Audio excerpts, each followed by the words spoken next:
हुज़ूर अलैहिस्सलाम फरमाते हैं, औरत अगर किसी के निकाह के बंधन में बंध जाए तो उसका ये हक भी नहीं है कि वो शौहर की इजाजत के बगैर अपने घर से निकले, जब तक शौहर इजाजत न दे। अगर अल्लाह के रसूल फरमाते हैं शौहर की इजाजत के बगैर वो घर से निकली तो अब जब तक वो लौट कर नहीं आएगी, जब तक वो लौट कर नहीं आएगी, अल्लाह की, रसूल की और सारे फरिश्तों की उस पर लानत बरसती रहेगी।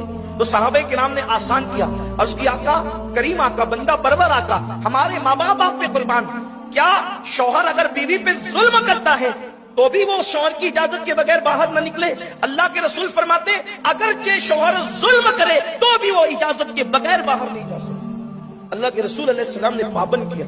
इसका मतलब यह है कि अगर लड़ झगड़ कर कोई औरत अपने शौहर के घर से बाहर निकलती है तो जब तक वो लौट कर नहीं आएगी, अब 10 दिन हो गए, 15 दिन हो गए, 50 दिन हो गए, साल भर हो गए, जब तक वो लौट कर नहीं आएगी उस पर मुसलसल लानत बरसती रहेगी। वो खा रही है तो लानत बरस रही है, वो पी रही है तो लानत बरस रही है, वो बिस्तर पर लेटी है तो लानत बरस रही है। उसकी वजह यह है कि हमारे यहाँ लड़कर जाने का तसव्वुर नहीं है।